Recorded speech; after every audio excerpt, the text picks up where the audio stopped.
Namaskar. I was going to talk about the HuT conference, and before that, we got news that there was a 7.1 Richter scale earthquake that struck about 70 kilometers from Mount Kailash. Initial information is still sketchy, and the depth of the quake was 10 kilometers inside.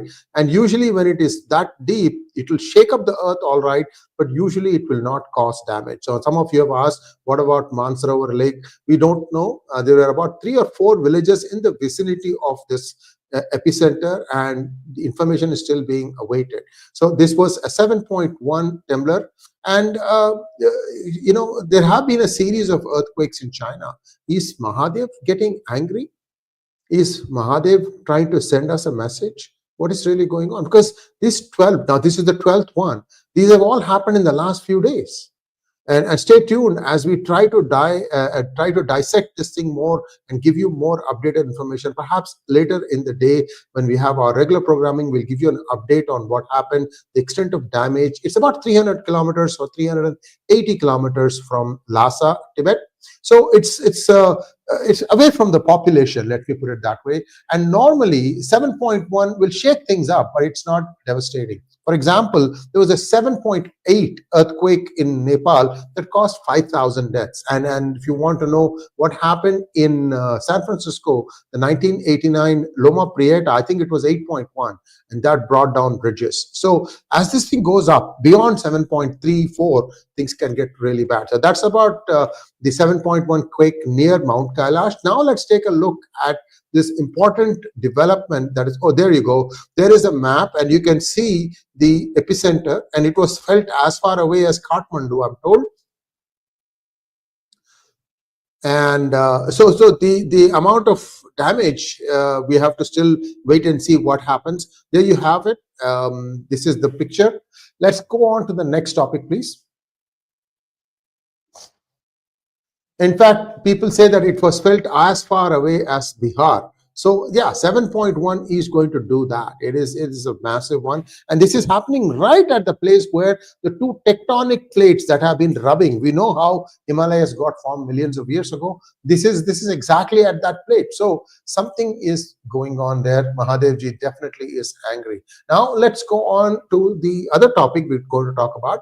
The Hizb-ut-Tahrir is going to host a conference in Canada, and it hopes to eliminate. What is it that it is going to eliminate? I'll tell you in just one moment. I hope you have already liked this video. This is like very first out the gate. You are going to probably hear about this quake the whole day today in mainstream media, but we pep everybody else, and this HuT conference also is fairly serious. So we're going to share with you what the data is, and those of you who don't know what HuT is, HuT was prominently figured in the recent happenings in Bangladesh. This is one of the extremist organizations that is seeking out Hindus and raping, plundering, killing them. We still don't have an update on the 44 missing women Hindus and in the district of Khulna, and we haven't got any update on that. I hope to give you an update as soon as I get it.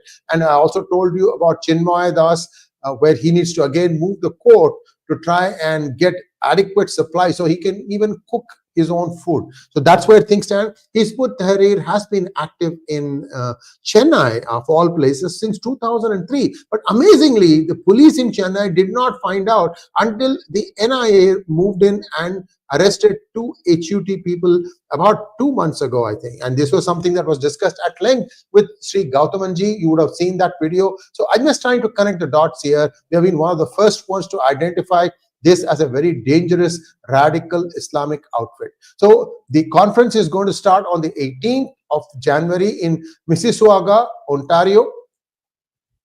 Toronto, I think, is also in the same vicinity, I think. The theme of this year's event is the Khilafah or Caliphate, eliminate the obstacles that are delaying its returns. They're not even trying to hide the agenda here. They are telling outright that we are going to assert caliphate across the world. And the Facebook posts that are describing the event are saying that this is a strategy session to overcome colonialist superpowers, US, Europe, Russia, China, and so on and so forth. And I'm going to share with you some of the topics. Nationalism and regimes. frontline enemies of Islam. Only the Khilafah will liberate Palestine. Everything else is a distraction. They're going to walk a fine thread here, I think. They'll stop short of saying that all the Western civilization should be eliminated. I hope not, because the courts and the governments can take cognizance of this and act before this becomes dangerous. In my opinion, this is crossing the line as far as freedom of speech is concerned. Coming into somebody's house and saying that I wish to kill you, it's not going to work. Now, who are the speakers and topics? Nationalism and the regime's frontline enemies of Islam. The speaker is Abu Omar. The colonialist powers, busting myths and erasing our fears. The speaker is Malik Abu Luqman. Only the Khilafah will liberate Palestine. Everything else is a distraction. Speaker is Bilal Khan. Despairing in the victory of Allah, SWT, I don't know what that means, is forbidden. Trusting in Him is an obligation. Speaker Dr. Jilani. I bet you that some of these people are from Pakistan or Bangladesh or perhaps Malaysia. I don't know exactly, but this reeks of trying to rustle up passion, and you can see that the support for Hamas is dwindling quite rapidly in United States, Canada, and in UK. You have the lumpen molten still doing it, but there is not that much the broad-based support is going down. So let's hope that sanity prevails and some arrests are made and such events are banned in the future. That's all I can say, because what is going to happen if you don't stop this kind of nonsense is just immeasurable. There is a religion, please understand this, there is a religion that says anybody who doesn't believe in that religion should be killed. If you don't belong to this religion, and I don't, this is the message that's being given to me.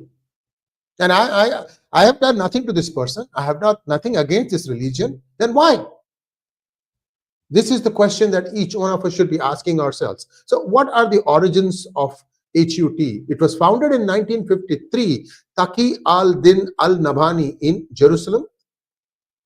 It advocates for a global Islamic caliphate under Sharia law.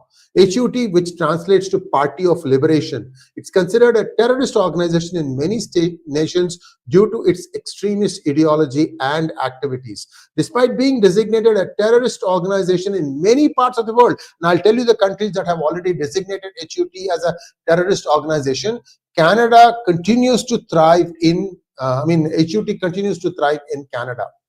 What are the controversies and criticism? It is banned in countries such as the United Kingdom, Germany, Egypt, India, China, Indonesia, Russia, Turkey, and Bangladesh. And they're operating in Bangladesh. There is proof of that.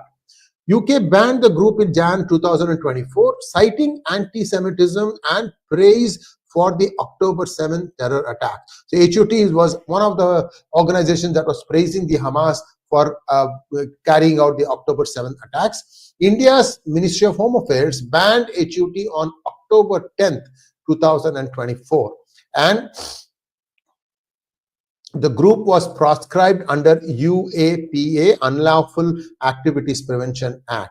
MHA stated that HuT was banned for its involvement in radicalizing youth to join terrorist organizations such as ISIS and raising funds for terrorist activities. Now, India's NIA filed charges against Abdul Rahman and Mujibur Rahman, individuals linked to HuT, for alleged terrorist activities in Tamil Nadu and other regions.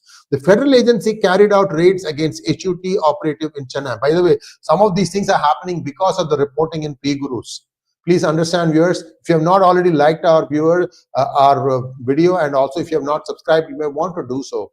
And this is dangerous stuff, I can tell you. And I'm just doing it because nobody else wants to do these things. The outfit was also promoting terrorism by using various social media platforms and secure apps. Secure apps is a whole new territory that we have not looked at. I mean, we think everything is being shared under WhatsApp and X and Y and Z platform, but there is something beyond all these things, private apps that are being shared, and what kind of vitriol gets passed around, I don't even want to know. What are the concerns over this conference? Despite global bans, HuT operates openly in Canada. Critics, including MP Kevin Wong, accused the Trudeau government of allowing extremists to use Canada as a safe haven. By the way, I'm going to give released one more video about grooming gangs, and the country is different, and it will basically shock you. Trudeau is accusing of support. Trudeau is accused of supporting Khalistani separatists, leading to tensions with India. But this fellow also overtly or covertly supports these kind of organizations too. Anyway, he's gone today, but we have to wait and see whether the Liberal Party changes its stand and takes a much more stronger stand against organizations like the HuT. The HuT's resurgence raises concerns about national security and free speech boundaries in democratic society. And you don't have to take a guess on who are funding HuT, the usual suspects. The group's activities sparked debates over the Trudeau's government's counter-terrorism policies and its handling of terrorist organizations. We know that they have completely botched the 1985 Air India tragedy. And Niger is a joke. Poor guy died, but they have made so much noise over it. And now when being put on the spot and asked to provide proof, they can't give proof. Then they talk about 5 eyes, 6 eyes, 4 legs, three eyes, whatever. So this has become a joke. And Trudeau, I think one of the big reasons why he is now forced to resign is because he became a joke. The exact location is undisclosed and the attendees are registering via Eventbrite. So the conference location, so there is some concern that Canada might shut this conference down, which is why they are keeping it very, very secret. Eventbrite has also received criticism for supporting an extremist event like this. The conference reflects the group's ability to operate in regions with weaker counter-terrorism policies. I think this is a joke. This organization should be banned in Canada too, and they should not allow something like this, even if it's online, to proceed. Enough nonsense has been spread, enough poison has been spread, and I think the world will be a better place when such organizations are completely extinguished. This is my personal view. So this is where we stand right now. Like I said, just one moment. Thank you.